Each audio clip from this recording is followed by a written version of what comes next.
Esa mañana, Elena Vargas salió del hospital con los pies adoloridos y el cabello recogido en un chongo desordenado que había sobrevivido un turno de 12 horas en urgencias.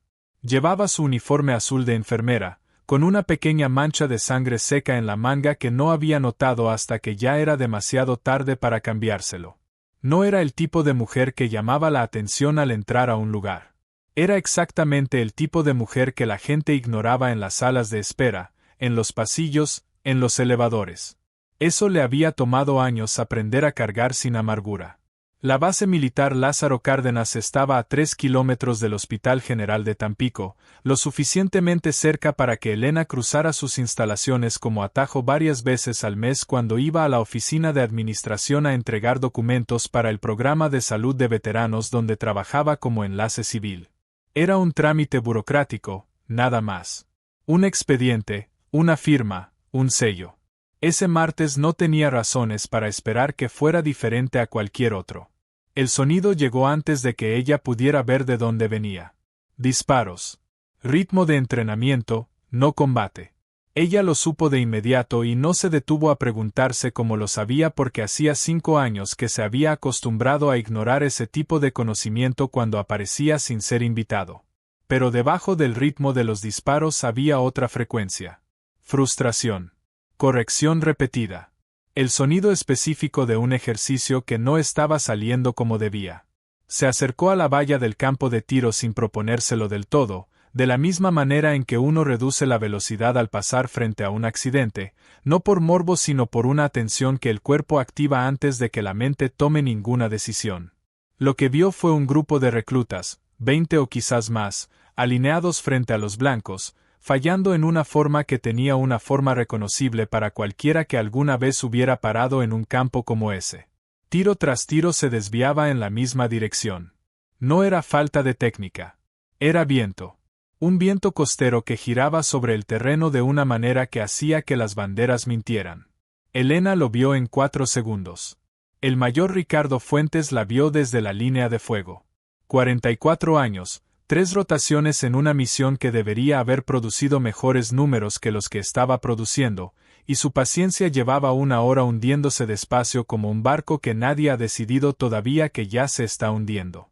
Vio a una mujer en uniforme de enfermera parada en su valla, claramente fuera de lugar, claramente sin ningún motivo para estar ahí. Y la parte de su frustración que llevaba toda la mañana buscando hacia dónde volcarse encontró en su presencia exactamente el tipo de objetivo que los hombres irritados a veces eligen cuando el problema real es demasiado grande para enfrentarlo directamente. Lo dijo lo suficientemente fuerte para que los reclutas lo escucharan. Así se dice algo cuando parte de la intención es la audiencia y no la persona a quien técnicamente te estás dirigiendo. ¿Quiere intentarlo, señorita? Los reclutas se rieron. No con crueldad. Con el alivio específico de gente joven agradecida por cualquier interrupción a 1 hora de fracasos repetidos. Elena no contestó con palabras. Entró por la puerta de la valla, cruzó el campo con el paso tranquilo de alguien que ha tomado una decisión sin anunciarla, y extendió la mano hacia el rifle. Fuentes, sorprendido de que su broma hubiera producido una respuesta real, se lo entregó todavía sonriendo, todavía actuando para los reclutas, completamente convencido de que esto iba a terminar exactamente como él esperaba que terminara. Las manos de Elena no dudaron. Se cerraron alrededor del rifle con la economía inconsciente de manos que habían hecho ese movimiento miles de veces en años que técnicamente ya no aplicaban a la vida que ella vivía ahora. Algo en los reclutas más cercanos se quedó en silencio antes de que ella siquiera lo levantara. Ella leyó el viento en 4 segundos. Disparó una vez. Centro perfecto. El campo se quedó completamente en silencio. Y entonces, desde la puerta, llegó una voz que Elena no había escuchado en 5 años. Calmada. Sin prisa. La voz de un hombre que acababa de confirmar algo que había estado esperando confirmar en silencio durante todo ese tiempo. Buen disparo, Elena. Brillante como siempre. Cada recluta en ese campo se dio vuelta. El general Marcos Vega estaba parado en la entrada. Y el corazón de Elena se detuvo. El general Marcos Vega caminó hacia el interior del campo con el paso específico de un hombre que ha esperado algo durante mucho tiempo y no va a permitirse apresurarse en los últimos metros. No cruzó el campo corriendo como alguien que se dirige hacia algo urgente. Lo cruzó como alguien que camina hacia algo que lleva años esperando y no quiere pasar demasiado rápido por encima de ese momento. Los reclutas se apartaron a su paso sin que nadie se los pidiera. El automático e instintivo respeto que 20 jóvenes soldados le extienden a un hombre con estrellas en el cuello independientemente de la confusión que en ese momento ocupe sus mentes. El mayor Fuentes se cuadró de manera refleja, con el estuche del rifle todavía en las manos y la expresión atrapada en algún punto entre los residuos de su confianza de hace 10 minutos y la comprensión que estaba llegando lentamente de que la mañana había tomado una dirección que él no había anticipado y para la cual no estaba preparado en absoluto. El general ni lo miró. Se detuvo a pocos pasos de Elena y la observó de la manera en que se observa a alguien sobre quien uno ha pensado durante mucho tiempo sin haberse permitido reconocer con qué frecuencia lo hacía. Elena lo miraba de vuelta. Su expresión no era de sorpresa exactamente. Era la colisión específica y desorientadora de dos líneas de tiempo encontrándose en medio de un martes ordinario en una base que ella no había esperado que le produjera ningún sentimiento cuando cruzó la entrada 40 minutos antes. Ninguno de los dos habló por un momento. El silencio entre ellos era diferente al silencio que todavía ocupaba el campo de tiro detrás de ellos. Ese había sido el silencio del asombro. Este era el silencio de dos personas que claramente habían significado algo importante el uno para el otro y que ahora estaban suficientemente cerca para sentir el peso completo de todo lo que había ocurrido en los años desde la última vez que estuvieron así de cerca. Fuentes carraspeó. El sonido incómodo y específico de un hombre intentando reinsertarse en una situación que había avanzado completamente más allá de su capacidad para manejarla. General, todo está... El general simplemente dijo, sin un quinés pero con una finalidad que no requería negociación, déjenos un momento. Y Fuentes retrocedió con el estuche del rifle, llevándose con él a los reclutas que se fueron dispersando de regreso a sus posiciones con la energía suelta y susurrante de personas que saben que acaban de presenciar algo significativo pero no tienen ningún marco para entender qué fue exactamente. Vega llevó a Elena hacia la puerta, lejos de la línea de fuego, fuera del alcance del oído de los reclutas que ya comenzaban a murmurar entre ellos. Se detuvieron cerca de un muro de concreto bajo en el borde del campo y el general la miró durante un momento largo antes de decir nada más. No esperaba encontrarte en el campo, dijo finalmente. Iba a buscarte en el edificio de administración. La expresión de Elena cambió de inmediato. La recalibración específica de alguien que está comprendiendo que los eventos de esa mañana no eran en realidad una coincidencia apilada sobre otra coincidencia. Que había una razón debajo de la razón. Una estructura en la mañana que todavía no le habían explicado.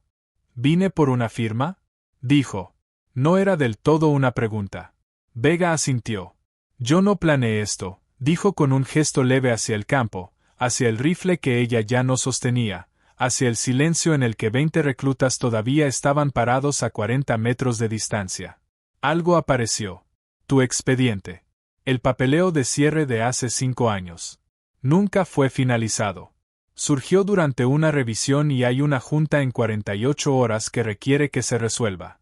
Te llamé porque necesitaba que estuvieras aquí en persona para cerrarlo. Elena se quedó completamente inmóvil. La inmovilidad total de alguien que está recibiendo información que ha reorganizado la mañana entera. Que ha revelado la forma real de por qué estaba parada en esa base. Debajo del rifle, debajo de los reclutas, debajo del general diciéndole su nombre como si el tiempo no hubiera pasado. Había pasado 5 años asumiendo que ese expediente decía algo específico sobre ella. Algo que nunca le habían dicho directamente pero que había construido, en la ausencia de información, con la peor versión disponible. Miró a Vega y le hizo la única pregunta que realmente le importaba. La que había cargado desde antes de tomar ese rifle esta mañana. La que había cargado, en realidad, desde antes de colgar el uniforme hace 5 años. ¿Qué dice el expediente sobre el día que murió Diego? Y el general cerró los ojos un segundo antes de responder. Solo un segundo. Pero Elena lo vio. Y en ese segundo entendió que la respuesta iba a cambiar algo que ella había dado por verdad durante 5 años. La oficina del general Marcos Vega ocupaba una esquina tranquila del edificio administrativo principal de la base.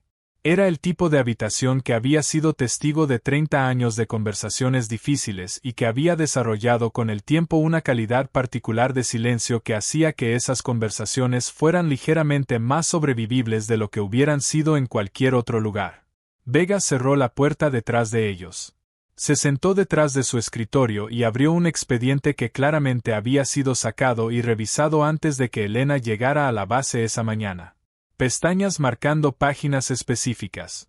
La organización deliberada de un hombre que había pasado tiempo considerable con ese documento antes de decidir cómo iba a presentárselo a la única persona a quien realmente concernía. La miró un momento antes de comenzar.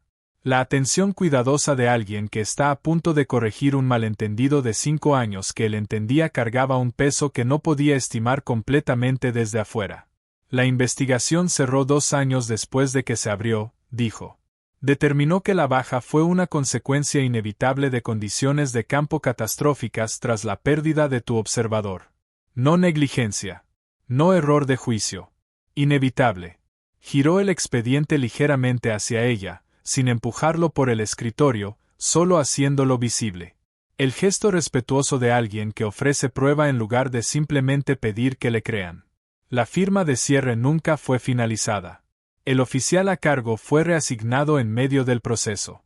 El expediente cayó en un vacío administrativo y permaneció exactamente donde cayó durante 5 años hasta que alguien haciendo una auditoría sin relación lo encontró el mes pasado. Elena no tomó el expediente de inmediato. Se sentó con la información de la manera en que se sentaba con la mayoría de las cosas que importaban, absorbiéndola completamente antes de permitirse reaccionar. La compostura practicada de alguien que había aprendido hace mucho tiempo que reaccionar demasiado rápido a información importante a veces significaba perderse las partes que más importaban. He pasado 5 años asumiendo lo peor, dijo finalmente. Su voz era tranquila, pareja, pero algo debajo de ella había cambiado. La calidad específica de alguien pronunciando una oración que había construido en su mente muchas veces y que estaba diciendo en voz alta a otra persona por primera vez. Nadie me dijo nunca que cerró. Nadie me dijo nada. Me fui antes de que terminara la investigación y simplemente asumí. Construí el final yo misma porque nadie me dio uno. Vega cerró el expediente suavemente. No ofreció el consuelo fácil que algunos hombres en su posición hubieran alcanzado. Simplemente dijo, lo siento. Tardó 5 años que alguien te diera el verdadero. Y la disculpa cargaba el peso particular de un hombre que entendía que una falla institucional le había costado a una buena persona 5 años que nunca debería haber tenido que vivir como los vivió. Entonces Elena dijo la cosa que nunca había dicho en voz alta a nadie. No a su supervisora, no a su terapeuta, no a nadie en 5 años de construir una vida diseñada específicamente alrededor de nunca tener que decirla. Diego leía el viento por mí, dijo. Cada disparo durante 3 años. Yo no tomaba las decisiones, él las tomaba. Y yo las ejecutaba. Y éramos buenos. Éramos el mejor equipo del programa porque sus ojos y mis manos funcionaban como un solo sistema. Miró sus propias manos. Las mismas manos que se habían cerrado alrededor de un rifle 40 minutos atrás sin pedirle permiso al resto de ella. Cuando él murió, dejé de confiar en mí misma completamente. No porque creyera que era incapaz, sino porque la versión de mí que era capaz lo necesitaba a él para funcionar. Y en la misión después de que murió, tomé una decisión sola que nunca había tenido que tomar sola antes. Y me equivoqué. Y alguien que no debería haber muerto murió. Y he pasado 5 años creyendo que esa era la información más verdadera que alguien me había dado jamás sobre lo que realmente soy sin él. Vega escuchó sin interrumpir. Cuando ella terminó, guardó silencio un momento. Luego le dijo algo que ella no sabía. Las notas finales de Diego fueron recuperadas después de su muerte, dijo. Una libreta de campo, en su mayoría táctica, pero las últimas páginas eran sobre viento. Un método que había estado desarrollando específicamente para patrones de viento costero. Exactamente el tipo de condiciones que resolviste en ese campo hace 20 minutos. Observó su cara cuidadosamente mientras lo decía. No lo descubriste desde cero esta mañana, Elena. Usaste su método. El que nunca tuvo la oportunidad de enseñarle a nadie más que a ti, porque murió antes de poder escribirlo en el programa de entrenamiento. Elena procesó eso en silencio durante un momento largo. El disparo en el campo. El que ella había asumido en los términos más simples posibles que era solo entrenamiento antiguo que se negaba a abandonar del todo un cuerpo que había pasado 5 años intentando olvidarlo, no había sido solo suyo. Había sido de Diego, llevado hacia adelante dentro de ella sin que ella lo supiera, sin su permiso, emergiendo en el momento en que las condiciones correctas lo llamaron. De la misma manera en que debió haber emergido para él cientos de veces antes de morir. Y entonces Vega dijo algo que Elena no esperaba. Algo que cambió completamente la naturaleza de por qué él realmente la había llamado a esa base ese martes. Y cuando lo dijo, Elena entendió que firmar un expediente era la parte más pequeña de lo que este día le estaba pidiendo. El programa está perdiendo reclutas, dijo Vega. No en el sentido burocrático de números en una hoja de evaluación. En el sentido real. Jóvenes que llegan con aptitud, con disposición, con todo lo necesario para convertirse en tiradores de precisión, y que se están quedando sin calificación porque nadie en el personal actual puede enseñarles lo que Diego Solís sabía. Hizo una pausa. Nadie excepto tú. Elena no respondió de inmediato. Vega continuó. En los últimos 18 meses hemos tenido 3 generaciones de reclutas que no han podido superar el módulo de viento costero. El método que Diego desarrolló nunca fue incorporado oficialmente al currículo porque murió antes de documentarlo completamente. Lo que quedó en su libreta de campo es suficiente para que alguien que lo conoció lo entienda. Pero no es suficiente para que alguien que nunca lo conoció lo aprenda solo leyendo páginas. Necesita a alguien que lo vivió, que lo ejecutó, que lo lleva adentro de una manera que ningún manual puede replicar. Elena miró sus manos otra vez. Las manos que esa mañana habían demostrado frente a 20 testigos que todavía cargaban algo que ella había pasado 5 años convenciéndose de que ya no existía. No te estoy pidiendo que vuelvas al campo, dijo Vega con una claridad que indicaba que había pensado cuidadosamente en cómo formular esto antes de decirlo. Nunca te pediría eso y creo que lo sabes. Te estoy pidiendo que enseñes. Reclutas en un campo de tiro. Un ciclo. 8 semanas. Eso es todo. El silencio que siguió fue diferente a todos los silencios anteriores de esa mañana. No era el silencio del asombro ni el silencio del reencuentro ni el silencio de alguien absorbiendo información difícil. Era el silencio de una mujer parada en el borde de una decisión que no había esperado tener que tomar cuando se despertó esa mañana, mirando hacia los dos lados de ella con la atención completa de alguien que entiende que lo que elija en los próximos minutos va a importar de una manera que no se puede deshacer fácilmente después. Elena pensó en Diego.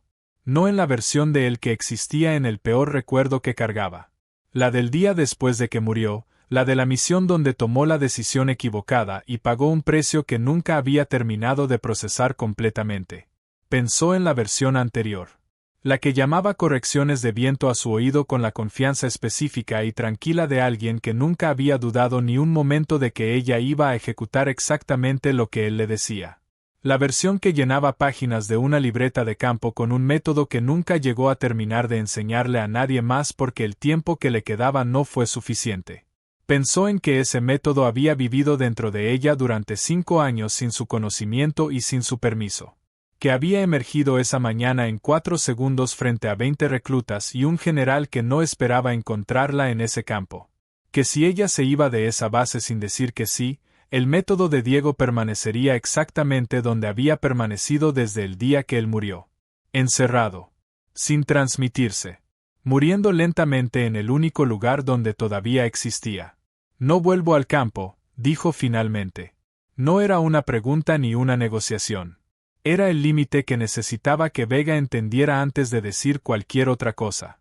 La claridad necesaria de alguien que había construido una vida alrededor de un tipo particular de seguridad y no estaba dispuesta a desmantelar toda la estructura para responder a una sola petición. Vega asintió de inmediato, sin hesitación, con el acuerdo completo de un hombre que nunca había tenido intención de pedir más de lo que ya había dicho en voz alta. Yo nunca te pediría eso, repitió. Estos son reclutas en un campo de tiro aprendiendo una habilidad que no debería morir con el hombre que la desarrolló. Eso es todo lo que es esto. Elena lo miró durante un momento largo. Y entonces ocurrió algo que Vega no esperaba. Algo que cambió el peso de la conversación entera de una manera que ninguno de los dos anticipó. Elena abrió la boca para decir que sí, y en ese momento exacto sonó el teléfono del escritorio. Vega lo miró.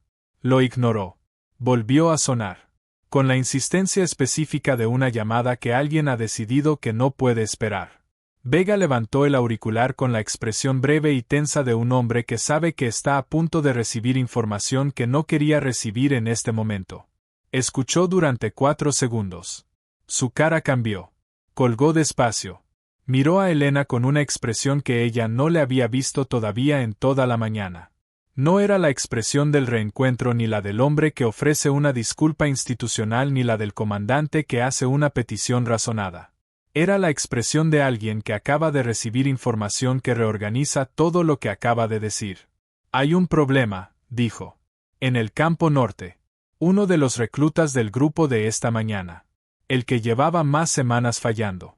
Tuvo un accidente durante el ejercicio de la tarde. Está en el suelo.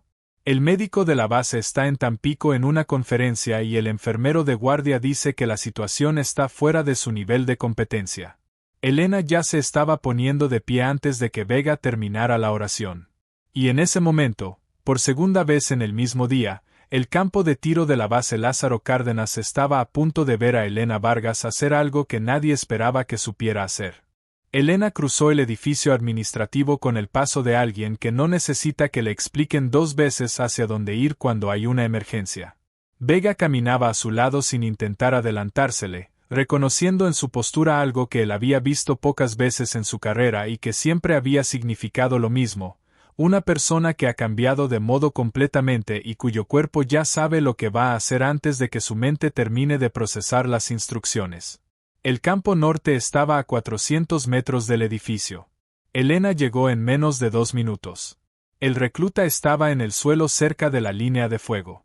Rodrigo Méndez, 19 años, el mismo que había fallado cada disparo calificador durante la sesión de esa mañana. El enfermero de guardia estaba arrodillado junto a él con la expresión específica de alguien que está haciendo todo lo que sabe hacer y que entiende que lo que sabe hacer no es suficiente para lo que está viendo. Fractura de fémur con desplazamiento visible. Sangrado que no estaba cediendo a la presión directa. Pulso débil y acelerado. Elena se arrodilló sin decir una palabra innecesaria y sus manos encontraron el problema en los primeros 10 segundos con la misma economía inconsciente con la que esa mañana habían encontrado el rifle. Pidió lo que necesitaba con la voz tranquila y precisa de alguien acostumbrado a pedir cosas en situaciones donde el tono de la voz importa tanto como las palabras. El enfermero respondió con una obediencia inmediata que no era deferencia por cortesía sino reconocimiento instintivo de competencia. Los reclutas que rodeaban la escena retrocedieron sin que nadie se los pidiera.